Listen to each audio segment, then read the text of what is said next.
Hello my dear students, welcome back to your own channel MHV 034। तो तहे दिल से माफ़ी चाहता हूँ कि इतने दिन से वीडियो अपलोड नहीं हो पाई। कुछ टेक्निकल प्रॉब्लम्स आ गई थी, उस वजह से वीडियो अपलोड नहीं कर पाए। तो अभी मैं वापस हाजिर हूँ आपकी सेवा में, आपको 12th म्यूज़िक का सिलेबस करवाने के लिए।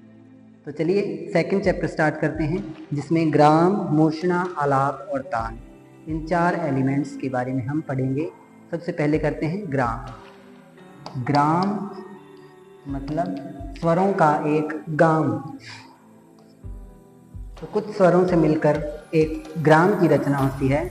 तो हम इसमें क्या करेंगे कि ग्राम वह एलिमेंट है जिसमें हर एक स्वर को उसके निश्चित स्थान पर स्थापित किया जाता है। हर एक स्वर का जो फिक्स प्लेस है उसके ऊपर उसको स्थापित किया जाता है, फिक्स्ड किया जाता है। तो इसकी परिभाषा देखेंगे। हर एक स्वर को उसके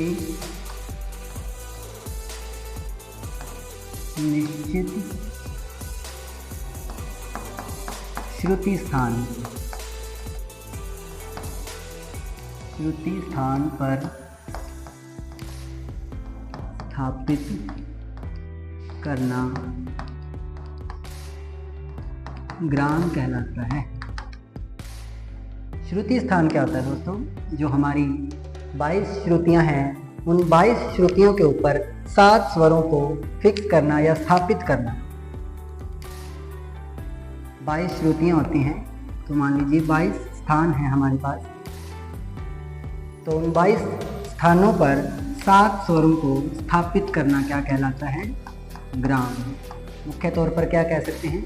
22 श्रुतियों पर 7 स्वरों की स्थापना करना ग्राम कहलाता है। ये इसकी मेन डेफिनेशन हो सकती है। तो चलिए किस किस प्रकार से हम इन्हें स्थापित कर सकते हैं ये देखते हैं।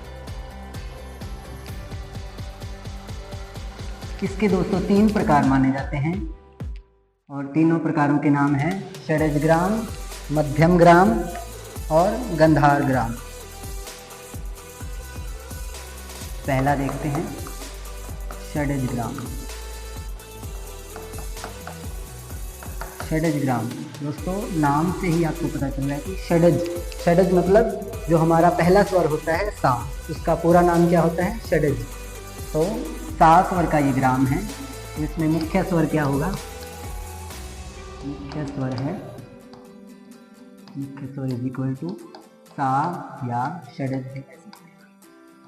तो सा स्वर का ही पूरा नाम होता है षडज। ये ध्यान रखना है आपने। 7 के 7 स्वरों के पूरे नाम हैं सा का षडज, रे का ऋषभ, गा का गंधार, मा का मध्यम, पा का पंचम, धा का धैवत और नी का निषाद। तो ये 7 के 7 जो हमारे स्वर हैं, संगीत के स्वर हैं, उनके ये पूरे नाम हैं। हम उन्हें शॉर्ट में जानते हैं सा रे गा मा पा धा। तो ये पूरे नाम है, आपको जो भी बताए तो ये याद कर लेने हैं सभी। षडज ग्राम दोस्तों क्या होता है? इसका मुख्य स्वर जो मुखिया होता है, इसका क्या होता है?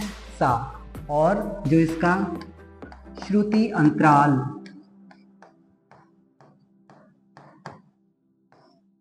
तो ये श्रुति अंतराल क्या होता है दोस्तों?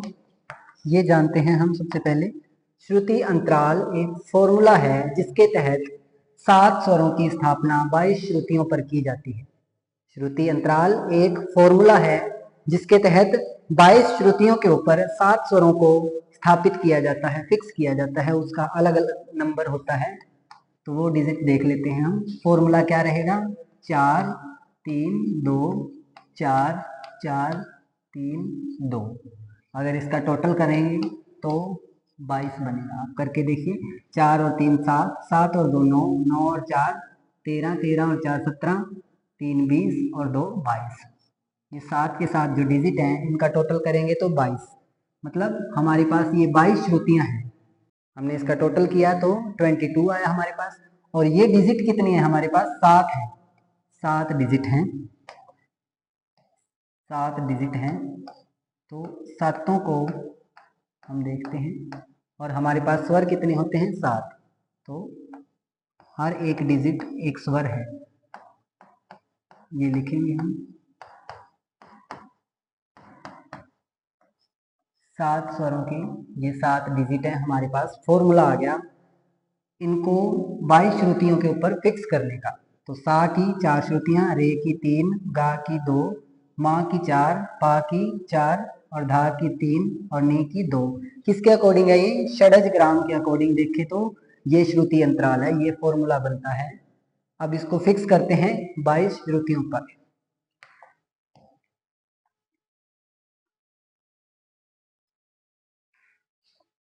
चलिए 22 तक की काउंटिंग लिख लेंगे हम।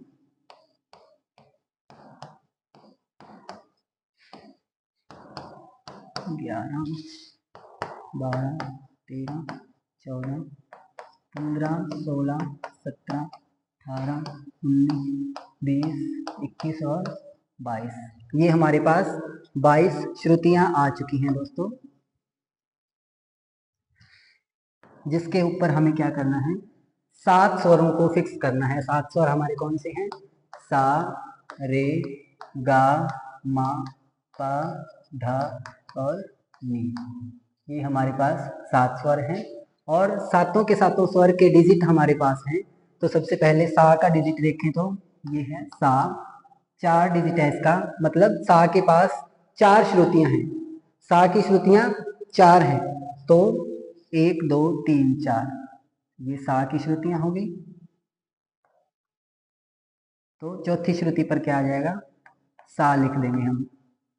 ये चारों की चारों श्रुतियां सा की हैं, तो अपने एंड पॉइंट पे रहेगा सा।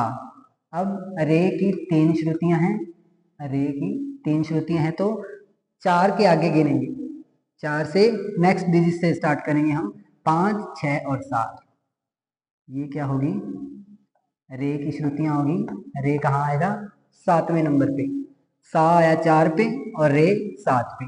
अब नेक्स्ट देखेंगे गा। गा की 2 श्रुतियां हैं, तो गा कौन से नंबर पे आएगा? गा आएगा 9वें नंबर पे। गा की 2 श्रुतियां हैं, 8 और 9, ये 2 श्रुतियां गा की। और नेक्स्ट देखें माँ। माँ की 4 श्रुतियां हैं, तो 2 ये हो गए और 2 ये हो गए। तो 13वीं श्रुति पे क्या आ जाएगा? माँ। 9वीं पे गा आया और 10 11 12 13, 4 श्रुतियां माँ की हैं, तो माँ 13वीं श्रुति पे आ जाएगा। उसके बाद पा की श्रुतियां हैं 4, 4 ही पा की श्रुतियां हैं, तो 1 2 3 4, 17 के बाद कवर कर देंगे। पा आ जाएगा 17वीं श्रुति पर। धा की श्रुतियां हैं 3, तो 1 2 3, 20वीं श्रुति पे क्या आ जाएगा? धा आ जाएगा। नी बच गया, नी की श्रुतियां हैं 2, तो 1 और 2, लास्ट बच गई 2, तो ये 2 नी की श्रुतियां हैं, तो 22वें पे नी आ गया। ये हमारा षडज ग्राम हो गया दोस्तों।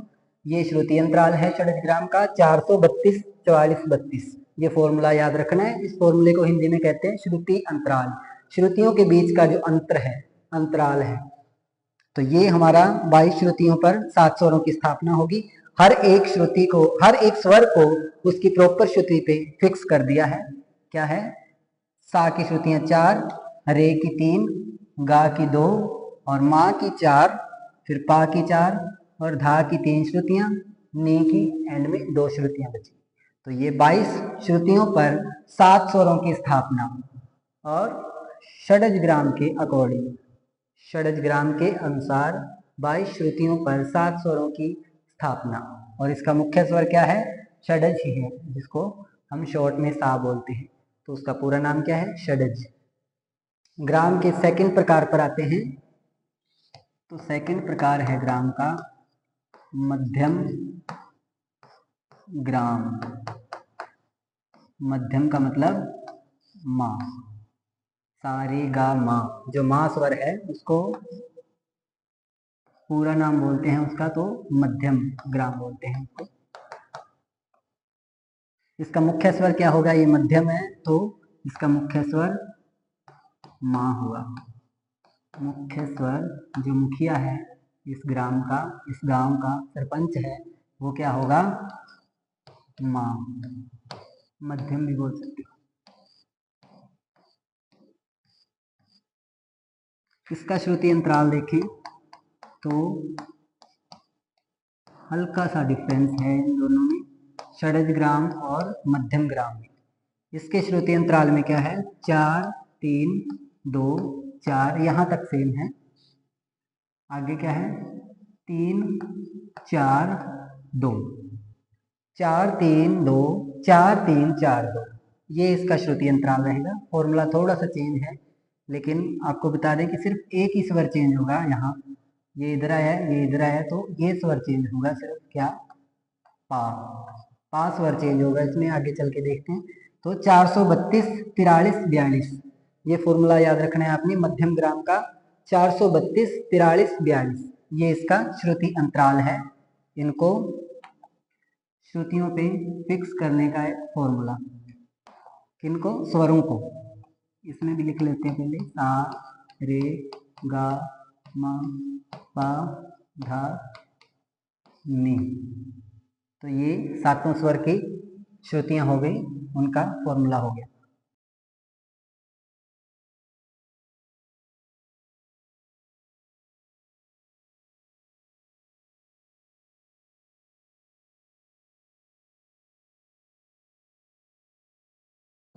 मध्यम ग्राम के 7 स्वरों को 22 श्रुतियों पर फिक्स करेंगे। तो सा की 4 श्रुतियां, सा चौथी श्रुति पर आएगा। रे की 3 श्रुतियां, तो रे 7वीं श्रुति पर आएगा। गा की 2 श्रुतियां हैं, तो गा पहले की तरह 9वीं श्रुति पे आएगा। माँ की 4 श्रुतियां ही हैं, तो 1 2 3 4 13वीं श्रुति पे माँ आएगा। सिर्फ डिफरेंस क्या है, पा की 3 श्रुतियां हैं, तो पा 16वीं श्रुति पे आ जाएगा। 1 2 3, माँ के बाद 1 2 3, ये 3 श्रुतियां पा की हैं। और धा की 4 श्रुतियां हैं, तो इधर से एक कम हुई, इधर से एक बढ़ गई, तो 1 2 3 4, धा अपनी जगह फिक्स है, धा 20वीं पे ही आएगा। और लास्ट में 2 बच गई, तो 1 2, नी आ गया 22वीं पे। 4 3 2 4 3 4 2, चौथी श्रुति पे सा, रे 7वीं पे, गा 9वीं पे, माँ 13वीं पे, पा 16वीं पे है। एक श्रुति कम हो गया।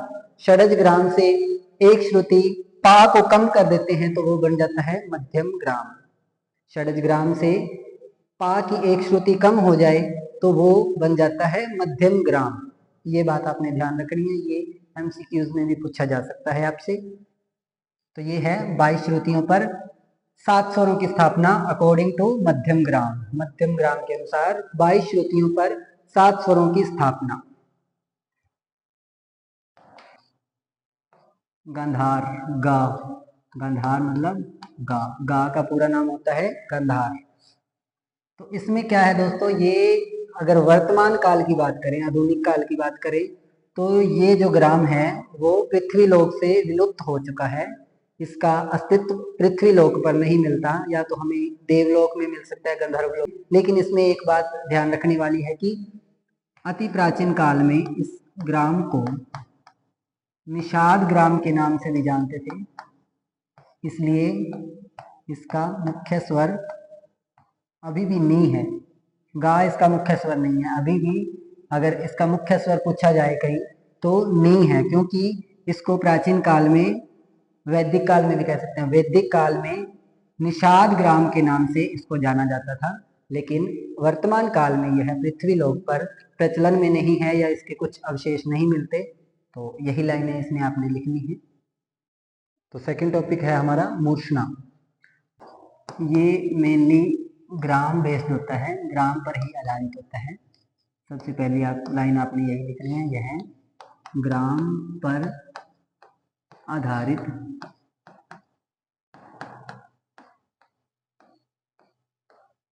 होता है या होती है, होती है। तो देखिए, ग्राम के स्वरों का तेज गति के साथ, तेज गति से आरोह अवरोह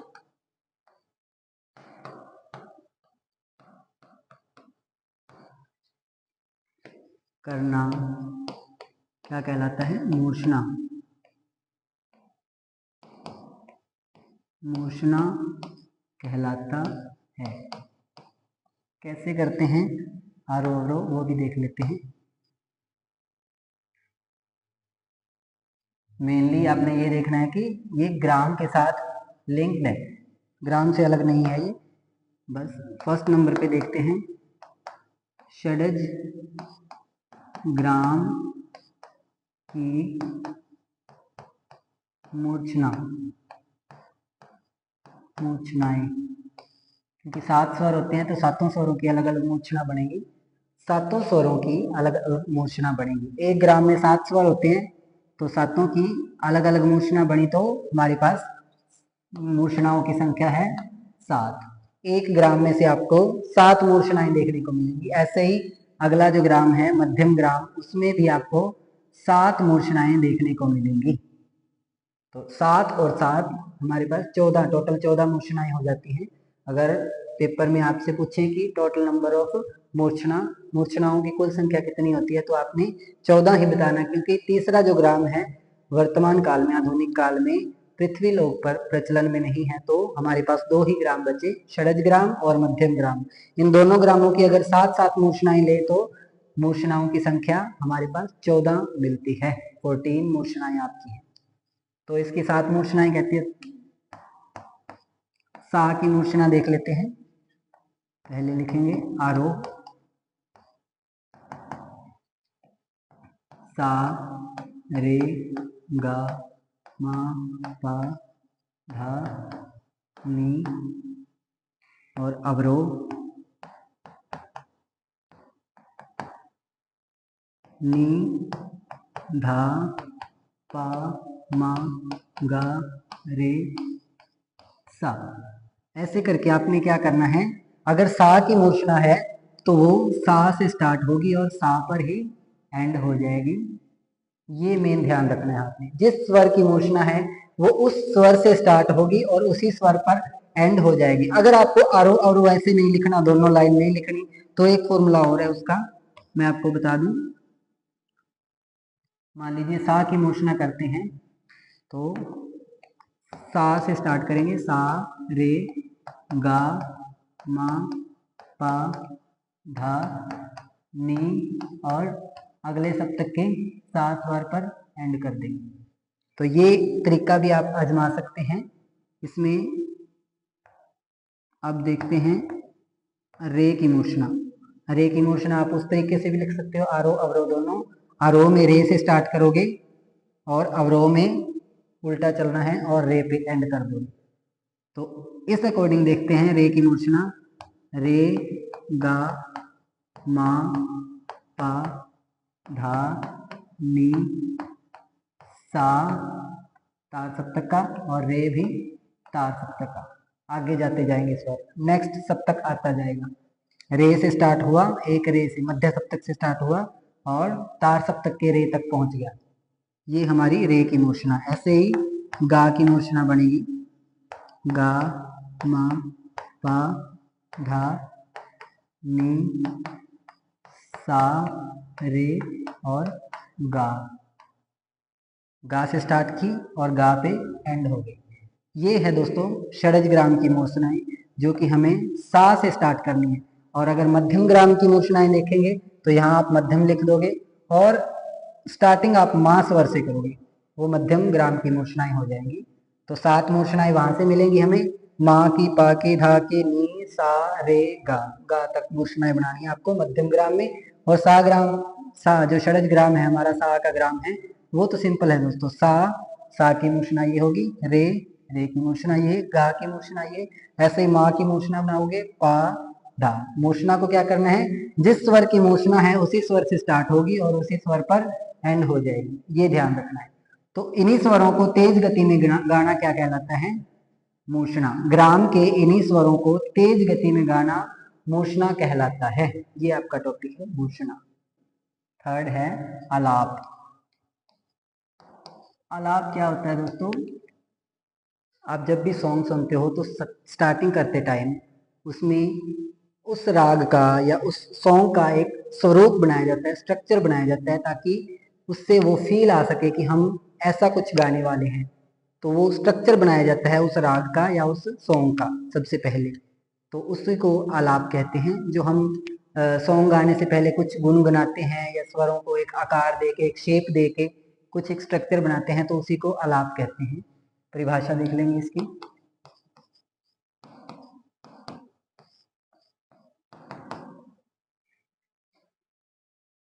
ये धीमी गति में होता है दोस्तों, क्योंकि सॉन्ग के स्टार्टिंग में हम किसी भी सॉन्ग के स्टार्टिंग में इसका यूज करते हैं मेनली आलाप का। तो धीमी गति में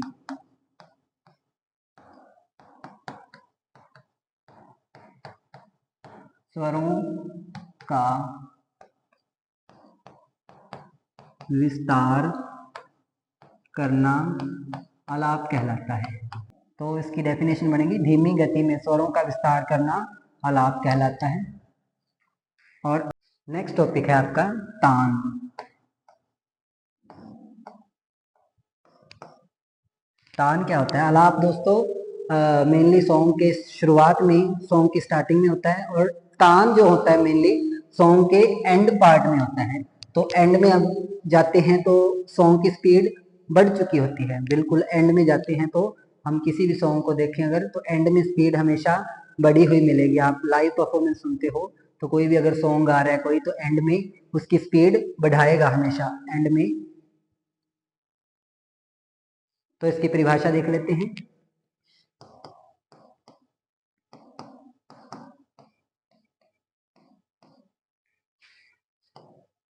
तेज गति में स्वरों का विस्तार करना तान कहलाता है। हर एक राग में आप अलग अलग तान ले सकते हो, और हर एक राग में आप अलग अलग आलाप ले सकते हो। तान की बात करें तो तान लय युक्त होती है। तान होती है लय युक्त, मुख्य तौर पर तान होती है लय युक्त। और आलाप की बात करें तो आलाप मुख्य तौर पर लय मुक्त होता है। सॉन्ग की स्टार्टिंग करने से पहले आलाप लिया जाता है तो आलाप लय मुक्त होता है, और तान लय युक्त होती है। ये मेनली डिफरेंस है। और इसमें तेज गति होती है और आलाप में धीमी गति होती है।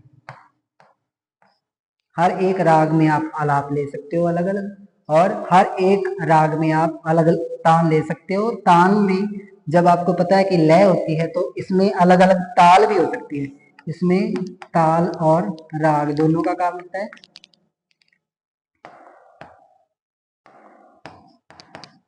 और इसमें मेनली देखें तो राग का काम होता है, क्योंकि हमें स्वरों का विस्तार करना है इसमें, और इसमें लय के साथ, ताल के साथ स्वरों का विस्तार करना है। तो ये डिफरेंस है छोटे छोटे दोनों में, तो ये आपने याद रखनी है। अगर वीडियो पसंद आई हो तो प्लीज़ लाइक, कमेंट और अपने दोस्तों को शेयर जरूर कर देना। धन्यवाद। राम राम। मिलते हैं अगली वीडियो में।